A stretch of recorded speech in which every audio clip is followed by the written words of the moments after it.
এই মুহূর্তে যা নিয়ে তুমুল চর্চা, এই নিয়ে চর্চা কি নিয়ে আপনারা জানেন যে রাজ্যে এসেছেন অমিত শাহজি এবং জেপি নাড্ডাজি, এবং আজকে এই গুরুত্বপূর্ণ দিনটা কিভাবে কাটবে, কারণ একাধিক বৈঠক রয়েছে। খুব স্পষ্টভাবেই বোঝা যাচ্ছে যে 24-এর মুখবন্ধ বাঁধতেই 23-এর এই শপথ, এবং আজকে একাধিক কর্মসূচি রয়েছে, তার মধ্যে বৈঠক সব থেকে তাৎপর্যপূর্ণ, সব থেকে গুরুত্বপূর্ণ। কি কি আপডেট এখনো পর্যন্ত পাওয়া যাচ্ছে, আমাদের প্রতিনিধি প্রীতিশ রয়েছেন সরাসরি ওয়েস্টিন থেকে। কথা বলবো প্রীতিশের সঙ্গে। প্রীতিশ, প্রথমে একটু তোমার কাছ থেকে জানতে চাইবো খুব সংক্ষেপে যে আজকে কি কি কর্মসূচি থাকছে, এবং এই যে বৈঠকগুলোর কথা বারবার উঠে আসছে, যে কথা তুমি বলছো, এই বৈঠকের নির্যাস কি হতে পারে? কারণ বেশ কিছু চিন্তার জায়গাও যে রাজ্য বিজেপির রয়েছে, সেটা নতুন করে বলার অপেক্ষা রাখে না। কোন জায়গাগুলোতে জোর দিতে পারেন আজকে বৈঠকে অমিত শাহজি বা জেপি নাড্ডাজি, কি জানতে পারছো?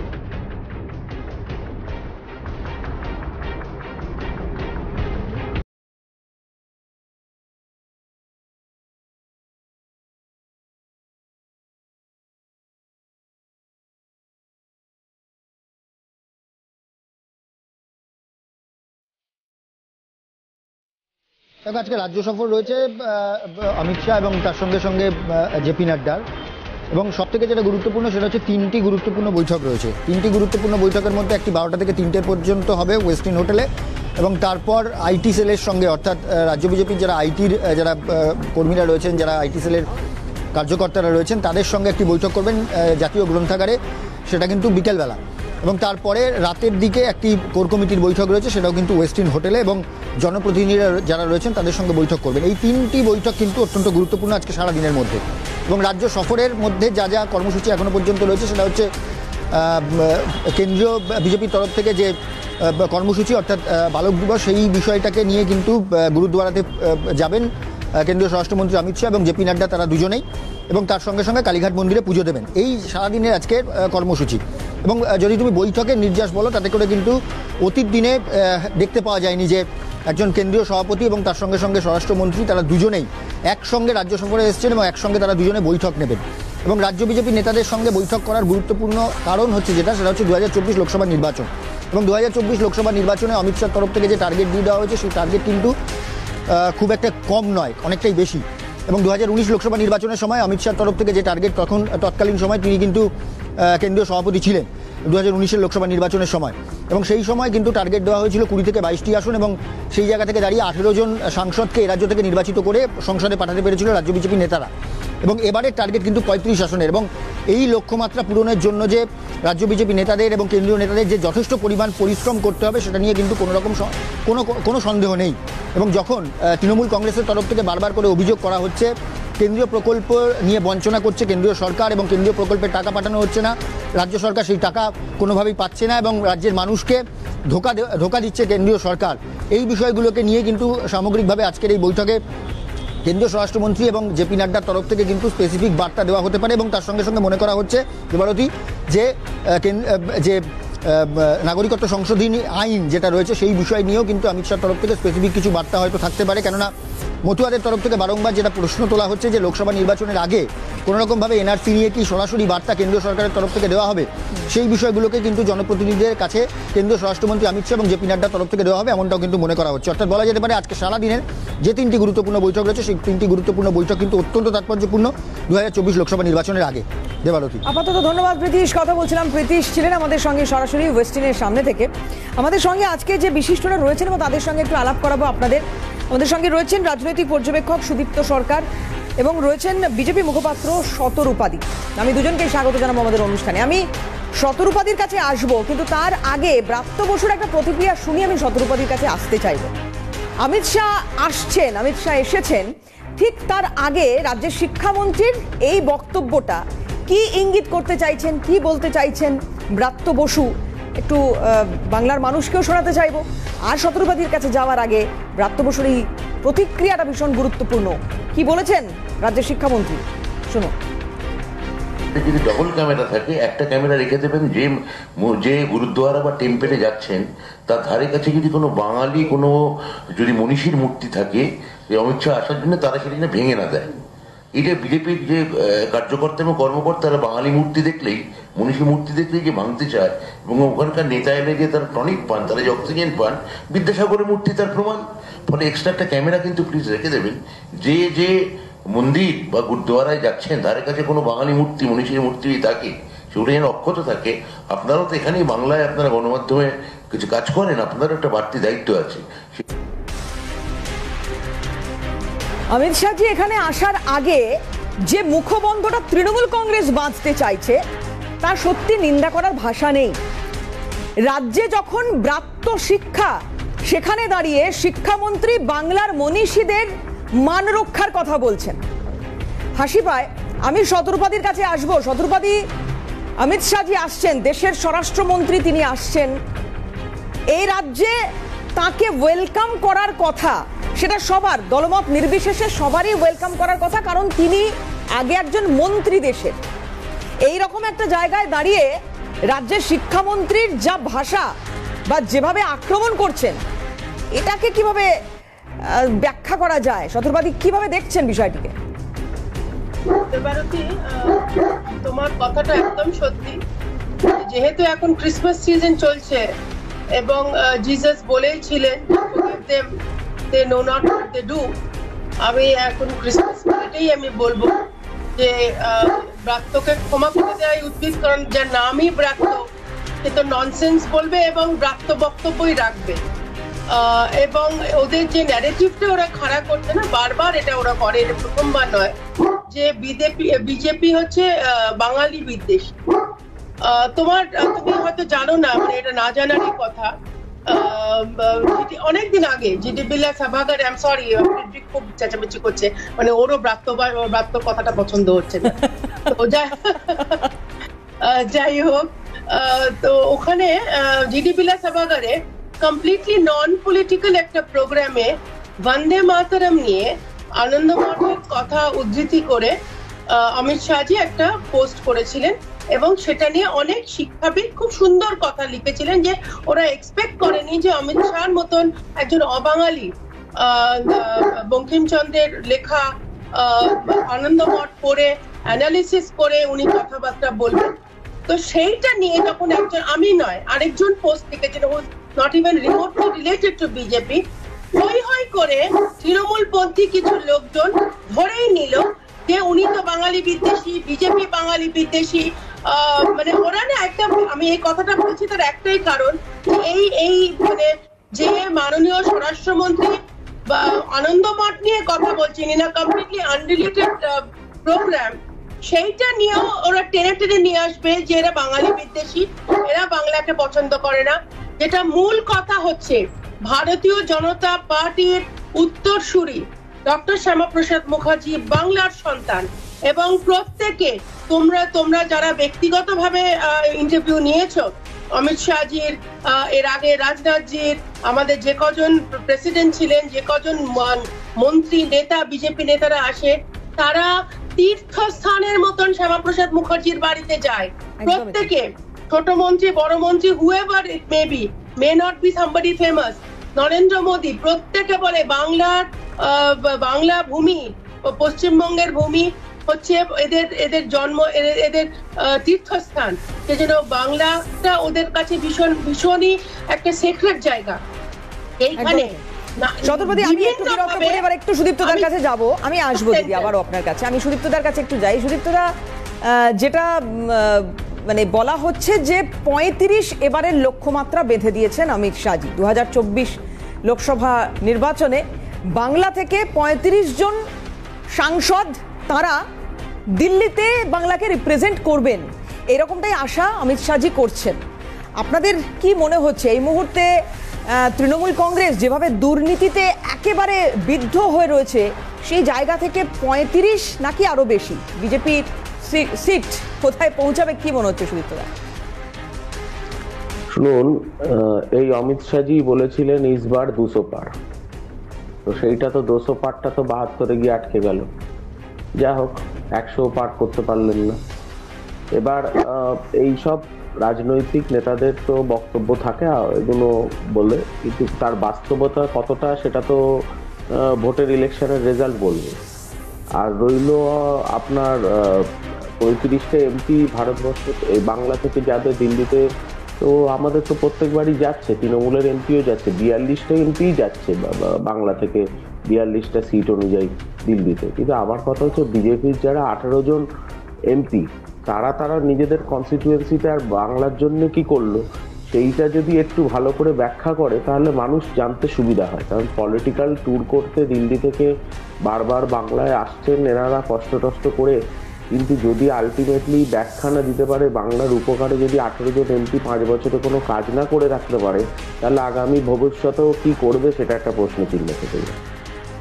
সুদীপ্তদা, যেরকম পরিস্থিতি এখন চলছে তাতে মনে হচ্ছে কি আপনার যে এই দুর্নীতির আবহে, বিশেষ করে সমস্ত ক্ষেত্রে দুর্নীতি, এই দুর্নীতির আবহে যখন আপনারা বারবার, এটা আপনাদের হয়তো আপত্তির একটা জায়গা যে কেন বারবার দিল্লি থেকে এ নেতারা আসবেন, এটা তো সবাই বহিরাগত, এটা আপনাদের বহুকালের দাবি বা বহুকালের বক্তব্য, কিন্তু যখন এরকম একটা দুর্নীতির আবহে একটা গোটা রাজ্য ঢেকে রয়েছে, সেই সময়ে অমিত শাহজি আসছেন, জেপি নাড্ডাজি আসছেন, তাতে উদ্বুদ্ধ হবেন বিজেপির নেতা কর্মী সমর্থক সবাই, এটা তো বলার অপেক্ষা রাখে না।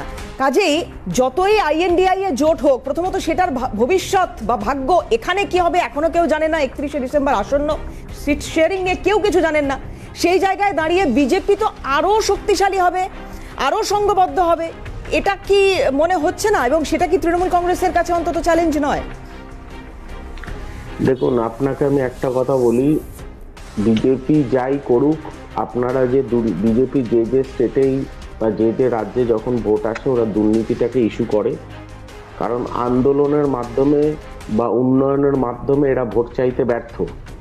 তাই অন্য লোকের দুর্নীতিটাকে দেখিয়ে মানুষের কাছে ভোট চায়, কারণ বিজেপি তো উন্নয়নের কোনো পাঠশালায় পড়ে না। মানে এটা এই লাস্ট যে 5টা রাজ্যে বিধানসভা ভোট হয়ে গেল, সেইটার নিরিখেও কি আপনি এই একই দাবি করবেন বা একই কথা বলবেন? শুনুন, ভোটারদের পার্সেন্টেজ যদি দেখেন আপনার এই ভ্রান্ত ভুল হয়ে যাবে। একটা অবশ্যই মমতা বন্দ্যোপাধ্যায়ের যে উন্নয়নের যে ফিরিস্তি, সেই ফিরিস্তির কিছু অংশ তারাও কিন্তু যখন প্রথম দিকে মানছিল না, কিন্তু পরে দেখা গেল যে এই যে রাজ্যগুলো ভোট হলো সেখানে কিন্তু লাডলি বেটি নামে এই কন্যাশ্রীর তুলনা প্রকল্প চালু করলো। আজকে যেটাকে বিজেপি বলছে দান খয়রাতি বলে মার্কেটে এটাকে প্রচার করার চেষ্টা করেছিল, পাবলিকের মধ্যে আনার চেষ্টা করেছিল, পরে তারাই নিজেরাই কিন্তু সেই জায়গাতে যেতে বাধ্য হলো। আর আমি তো মনে করি দান খয়রাতি কিসের মডেল কপি করছে বিজেপি। শতরূপাদি, আমি আসবো দাদা, শতরূপাদি, দান খয়রাতি কিসের? পাবলিকের পয়সা পাবলিককে দিচ্ছে, দান খয়রাতি কিসের? এটা তো বিজেপির বক্তব্য। দান খয়রাতি ঠিক এটা আমি একটু শতরূপাদির কাছে উত্তর চাই। আমি আসবো দাদা প্লিজ। আমার হাসি পায় যখন লোকে বলে যে মমতা ব্যানার্জি কে কপি করছে বিজেপি। এটা একটু আমি জানি না, সুদীপ্ত বাবুর সঙ্গে আমার বোধহয় একবার না দুবার হয়েছে, আমি ওনার ব্যাকগ্রাউন্ড জানি না, আমি ব্যক্তিগত কথাও বলতে চাই না, কিন্তু একটু ভেবেচিন্তে বলা উচিত। এক নম্বর হচ্ছে ওদের সেই আরো আরেকটা ন্যারেটিভ আছে না যে পরিযায়ী, এরা বাইরে থেকে আসে। একটু ইতিহাস ঘেঁটে দেখা যাবে যে 110 সাল আগে, 110 বছর আগে ক্যাপিটাল শিফট করে গেছিল ফ্রম কলকাতা টু দিল্লি। এবার পশ্চিমবঙ্গ তো একমাত্র রাজ্য নয় যে মাননীয় স্বরাষ্ট্রমন্ত্রী, মাননীয় প্রধানমন্ত্রী কলকাতায় বসে থাকবে এখনো সেই 110 সাল আগে কখন ক্যাপিটাল সিটি ছিল বলে। তো সেই জন্য ন্যাচারালি ওরা যাতায়াতই করবেন এবং ওনারা মনে করেন যে ওনারা এসে দিকদর্শন করে দেবেন, ওনারা গাইড করে দেবেন। পশ্চিমবঙ্গ বিজেপি অন্যান্য রাজ্যের মতন স্বাবলম্বী হয়ে নিজের লড়াই নিজে লড়বে, এক নম্বর। আরেকটা কথা হচ্ছে ওনারা বারবার বলেন যে, এটা আমি বললাম যে বিধানসভায় 200 পার আমরা বলেছিলাম, ডেফিনেটলি আমরা বলেছিলাম, কিন্তু বিভিন্ন ফ্যাক্টরস ছিল। আমরা 3 থেকে 77 হয়েছি, that is also not a mean feat, কিছু কম কিছু নয়। হ্যাঁ, সরকার তৃতীয়বারের মতন, পশ্চিমবঙ্গের মানুষ তৃতীয়বার যে আপনাদের সরকারকে নিয়ে এসেছিল, আপনারা সেটাও মানে সেটা অহংকার করেছেন, সেটা আপনারা মানে স্বীকৃতি দেননি আমি বলবো। তার কারণ আপনাদের সেইটা নিয়ে অন্তত মানুষের সেবা করা উচিত ছিল, যেটা আপনারা করেননি, আপনারা লুট করেছেন। কিন্তু দেবারতী, আমি তোমায় বলবো যে একমাত্র corruption cannot be an issue in a state. আমি তৃণমূলের এত করাপশনে পশ্চিমবঙ্গ ডুবে যাচ্ছে, তা সত্ত্বেও আমি বলবো this is not the only issue. মানুষ দেখবে কম্পোজিট পিকচার, যে এইখানে যাদের ওরা 3 বছর তৃতীয়বারের মতন রাজত্বে পাঠিয়েছিল, তারা তাদেরই মানে মানুষেরই টাকা পয়সা লুট করে, অথচ মানুষকে কোনো রকম কোনো সেবা দেয়নি, কোনো রকম কোনো প্রকল্প সঠিকভাবে দেয়নি। অথচ তারা দেখবে যারা দোকট পরিযায়ী অন্যান্য রাজ্যে এত ভালো চালাচ্ছে, তারা পশ্চিমবঙ্গতে সেই বেনিফিট গুলো ডেফিনেটলি এক্সপেক্ট করবে। সেজন্য আমার নিজের ধারণা 35 কেন, অসংখ্য সিট আমরা পশ্চিমবঙ্গের মানুষ বিজেপিকে তুলে দেবে, যাতে ওই সেবা মানে কেন্দ্রীয় সরকারের যে সেবামূলক কার্যক্রম, যে সেবামূলক প্রকল্প মানুষের জন্য হচ্ছে, সেই প্রকল্পগুলো যাতে পশ্চিমবঙ্গ পায়। পশ্চিমবঙ্গ একদিকে দেখছে ঢেলে চুরি হচ্ছে, অথচ যে কেন্দ্রীয় প্রকল্পগুলো মানুষের পাওয়া উচিত, বিজেপি, তৃণমূল, সিপিএম, কংগ্রেস নির্বিশেষে, সেইগুলোও তারা পায় না। কেন? পাশে মমতা ব্যানার্জির স্বীকৃতি কমে যায়, মোদিজিকে তারা বেশি প্রশংসা করে, সেই কারণে সাধারণ মানুষকে কেন্দ্রীয় প্রকল্পগুলো দেওয়া হয় না। আমি শুরু করেছিলাম অনুষ্ঠান ব্রাত্য বসুর একটা বক্তব্য দিয়ে, এবং আমি সুদীপ্তদার কাছে আসবো, এই উত্তরটা চাইবো সুদীপ্তদার কাছ থেকে, যে সুদীপ্তদা, ব্রাত্য বসু যখন এই কথাগুলো বলছেন তখন কোথাও ওনার মনে এই প্রশ্নটা কি একবারের জন্য এসেছিল যে যখন জেপি নাড্ডাজি এসেছিলেন, ডায়মন্ড হারবারের মতো হাই ভোল্টেজ সাংসদ ক্ষেত্র, সেখানে দাঁড়িয়ে তাকে হামলার মুখে পড়তে হয়েছিল, এই কথাটা কি একবারও ব্রাত্য বসু ভেবেছিলেন এটা বলার আগে? নাকি সত্যি এ রাজ্যের শাসক দল সেটা ভাবে, সেটা নিয়ে বিন্দুমাত্র লজ্জা প্রকাশ করে, বা সরকার, রাজ্যের সরকার সেটা নিয়ে ভয় বা আশঙ্কা, বা অ্যাটলিস্ট এটা ঠিক হয়নি এইটুকু কথাও কি কোনোদিন আমরা শাসকের মুখ থেকে শুনতে পেরেছি? আর আজকে সমালোচনা হচ্ছে। শুনুন, জেড প্লাস সিকিউরিটি নিয়ে তিনি ঘোরেন। জেপি নাড্ডার অবশ্যই যেটা অ্যাটাকটা হয়েছিল তার উপর, বা অ্যাটাক করার চেষ্টা করা হয়েছিল, ইট ছোড়া হয়েছিল, এটা একটা স্বাভাবিকভাবে ওখানকার সাধারণ মানুষের কিছু বিজেপি বিরোধী প্রতিক্রিয়া হয়েছিল, যেটা আমার মনে হয় না কোনো দলেরই সমর্থন করা উচিত। এটা রাজনৈতিক একটা লিডারশিপ, তার বক্তব্য রাখার তার অধিকার আছে, বিভিন্ন জায়গায় যাওয়ার অধিকার আছে, এবং সেই জায়গায় গিয়ে সে তার বক্তব্য রাখবে, এবং বিরোধী দলগুলো সেই বক্তব্যের অনুযায়ী তার বিজেপি শাসিত কোন রাজ্যে মমতা বন্দ্যোপাধ্যায় গিয়ে যদি এইরকম কিছু ফেস করতেন, তখন তো একেবারে হই হই রই রই কাণ্ড হয়ে যেত। না, এবং তখন তো আইন শৃঙ্খলা নিয়েও প্রশ্ন উঠতো। দাদা, সেটা কি এক্ষেত্রে হবে না? আমি তো প্রথমেই বলছি, দেখুন, আইন শৃঙ্খলা তো কতটা আছে আমি জানি না, ভারতবর্ষের আইন শৃঙ্খলা কতটা শক্তপোক্ত আছে, কারণ রিসেন্টলি দেখা গেল যে হঠাৎ করে ফ্রান্স গভর্নমেন্ট একটা প্লেন আটকে 25 জন মাইনারকে দেখলো যে তাদেরকে হিউম্যান ট্রাফিকিং করা হচ্ছে। তাদের এখন 25টা মাইনারকে আটকে রেখেছে। রোমানিয়ান ফ্লাইট, ইন্ডিয়া থেকে ফ্লাইট করেছিল, রোমানিয়ান ফ্লাইট, 25 জনকে অ্যাসাইলাম দেওয়া হচ্ছে ইন্ডিয়ানদের। তো আমার কথা হচ্ছে, দেখুন, এই সুরক্ষা নিয়ে আর বলবেন না, পুরো ভারতবর্ষের সুরক্ষা কি অবস্থা সেটা আমরা দেখলেই বোঝা যায়। হ্যাঁ, সেটা প্রধানমন্ত্রী নিজে সুরক্ষিত করার জন্য 8,000 কোটি টাকার প্লেন কিনতে বাধ্য হয়ে যাচ্ছে। তো উনি নিশ্চয়ই নিজের সুরক্ষাও নিজে ভয় পাচ্ছে বলেই তো কিনছে। নিজে তো ভারতবাসীর কি অবস্থা ভাবুন, এই দেশের প্রধানমন্ত্রী নিজের সুরক্ষার পেছনে কোটি কোটি টাকা। সুদীপ্তদা, আপনার কি মনে হয়, সময় খুব সংক্ষিপ্ত, আপনার কি মনে হয় সুদীপ্তদা, অমিত শাহজি এসছেন, জেপি নাড্ডাজি এসছেন, বিজেপি একটা সংঘবদ্ধ দল, রেজিমেন্টেড পার্টি, এবং এই পার্টি আরো যদি চাঙ্গা হয়, সেটা তৃণমূল কংগ্রেসের জন্য কি সত্যি চ্যালেঞ্জের, ভয়ের, কি মনে হচ্ছে? দেখুন, একটা কথা আপনাকে পরিষ্কার বলি, বাংলার মানুষ মমতা বন্দ্যোপাধ্যায়ের মুখ দেখে ভোট দেয়, এটা আমি বলছি না, ভোটের রেজাল্ট বলছে, দুর্নীতির দায়ও না, রেজাল্ট বলছে। আপনাকে আমি বলছি, পার্থ চ্যাটার্জি, জীবনকৃষ্ণ সাহা, মানিক ভট্টাচার্য, 294টা কেন্দ্রে যদি উনি মুখ হন, তাহলে এই মুখগুলো ধরে নিতে হবে মমতা বন্দ্যোপাধ্যায়। শুনুন, নারদা অলরেডি কিন্তু বহুবার এই দুর্নীতি ইস্যু উঠে এসছে, কিন্তু প্রত্যেকবারই আজকে যে এজেন্সিগুলো ছিল সেগুলো তারা প্রমাণ করতে ব্যর্থ, যার ফলে মানুষ কিন্তু এখন বুঝে গেছে যে রাজনৈতিক আঙিনায় যখনই ভোট ইলেকশন উঠে আসে, তখন এইরকম ধরনের কেন্দ্রীয় এজেন্সিগুলো তারা তাদের আকাদের নির্দেশে এরমভাবে একটা রাজনৈতিক প্রতিহিংসা তৈরি করে। বাংলার মানুষ এটাতে বুঝে গেছে, যার কারণে কোনো রেজাল্ট পাইনি বলে বাংলার মানুষ আর এগুলোকে তরজা দেয় বলে আমার মনে হয় না। আর যদি দিত তাহলে 21-এ এরম ভাবে ব্যাপক মানে এরম সাফল্যতা আসতো না। কারণ যেখানে কেন্দ্রীয় এজেন্সি দিয়ে ভোট হয়েছে, কেন্দ্রীয় বাহিনী দিয়ে ভোট হয়েছে, প্রত্যেক জায়গায় আঁটো নিরাপত্তার ব্যবস্থা করা হয়েছে, কেন্দ্রীয় ইলেকশন কমিশনের আন্ডারে ভোট হয়েছে। একদমই তাই। আমি একদম সুদীপ্তদার সঙ্গে একমত। শতরূপাদি, এই বিষয়টা আমি আপনার কাছেও জানতে চাইবো। কুণাল ঘোষ প্রেজেন্ট ভ্যান চাপড়ে বলে দিলেন যে বেনিফিশিয়ারি মমতা বন্দ্যোপাধ্যায় সারদা কাণ্ডে। তারপর আমরা একটার পর একটা অ্যারেস্ট দেখলাম, তারপরে আমরা একাধিকবার এই অভিযোগ আপনাদের করতে দেখলাম, এবং সেই ঘটনাগুলো বিভিন্ন জায়গায় আমাদের সাংবাদিকরাও গিয়ে দেখেছেন যে ভোট পরবর্তী হিংসার সে কি ভয়ঙ্কর ছবি, ভোট পূর্ববর্তী হিংসার ভয়ঙ্কর ছবি। কিন্তু এত কিছুর পরেও তৃণমূল কংগ্রেস বিপুল ভোটে ক্ষমতায় এলো। কোথাও গলদ, কোথাও মেরামতির দরকার। সেই কারণেই যদি এই সফর হয়ে থাকে, তাহলে এই সফর কি এবার বারে বারে হবে লোকসভা নির্বাচনের আগে? বিজেপি তাকে আরো সংঘবদ্ধ করাটা এই মুহূর্তে সব থেকে বড় চ্যালেঞ্জ কেন্দ্রীয় নেতৃত্বের, সেটা কি মনে করেন আপনি? দেবারে তো ভীষণ ভালো পয়েন্ট তুমি তুলেছো। এরপরে তারা কতবার আসবেন আমার পক্ষে এই মুহূর্তে বলা সম্ভব নয়। তবে প্রত্যেকেরই, এটা কোনো দলমত নির্বিশেষে, সংগঠন কোম্পানি নির্বিশেষে আমি বলবো, প্রত্যেকেরই আত্মবিশ্লেষণ করা উচিত। এবং ইলেকশনের ক্ষেত্রে ডেফিনেটলি জনতার রায় ইজ দ্য ফাইনাল রায়, আমরা সবসময় সেটা মনে করি। আর আমাদের ক্ষেত্রে আমাদের মধ্যে ভুল বিচ্যুতি, ঝামেলা, অশান্তি যে কোনো বড় পরিবারে হয়, আমাদের যে সেটা একেবারেই নেই, সেটা আমার বলা উচিত হবে না। তবে ডেফিনেটলি এখন সামনে লোকসভা, আমার মনে হয় নিজেদের ঘর আমাদের, আমি জানি না, তুমি নিশ্চয়ই হয়তো জানো, পৃথ্বীশ নিশ্চয়ই তোমাদের বলেছে, আমাদের বুথ সশক্তিকরণ নিয়ে এই নিয়ে 3 বার চলছে।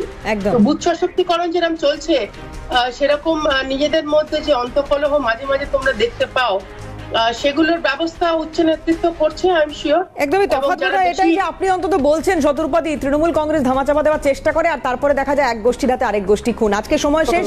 অনেক ধন্যবাদ আপনাদের দুজনকে সময় দেওয়ার জন্য, এবং ক্যামেরার ওপার থেকে যারা আমাদের সঙ্গে এতক্ষণ ছিলেন আপনাদেরও ধন্যবাদ।